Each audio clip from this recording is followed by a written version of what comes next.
هذا الجزء وإنك لعلى خلق عظيم. شوفوا يا جماعة. Islom shariatining asl mohiyati va yuragi bu go'zal xulq.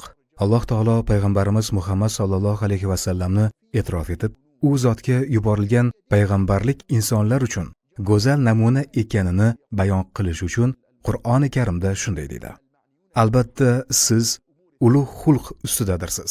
Qalam surasi 4-oyat.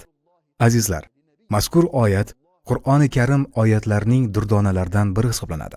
Mufassirlar va mutaxassis olimlar bu oyatni Qur'oni Karim tojining gavhari deb atashadi. Haqiqatda ham ushbu oyat Alloh taolo tomonidan uning rasuli Muhammad sallallohu alayhi va sallamga berilgan eng ulug' e'tirof, eng go'zal ta'riflardan biridir. Nega aynan oyatda go'zal xulqqa urg'u berildi? Chunki Muhammad sallallohu alayhi va sallamning payg'ambar etib yuborishlari go'zal axloqni shakllantirish uchun bo'lgan. U zot insonlarni nafs jihatdan tarbiyalash, qalbni turli illatlardan tozalash, insonlar ma'naviyatini yuksaltirish va ruhiy komillikka yetkazish uchun yuborilganlar. Bu payg'ambarlik vazifasi inson tabiatini sayqallash, unda adolat, mehr, muruvvat, pokdomonlik va odob axloqni hayot tarziga aylantirishdan iborat.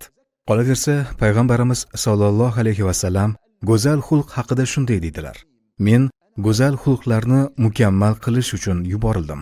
Yana bir hadisda u zot alayhissalom menga eng suyuklingiz va qiyomat kuni menga joyi yaqin bo'ladiganingiz go'zal xulqlilaringizdir deya marhamat qilganlar. Yuqoridagi so'zlarning barchasi odob axloqning islom dinida qanchalik muhim ekanini yaqqol namoyon qiladi. Go'zal xulq islom dinining mazmuni, shariatning xulosasi va uning asl negizi hisoblanadi. Kim axloqda sizdan o'tib ketsa, u dinda ham sizdan o'tib ketgan bo'ladi.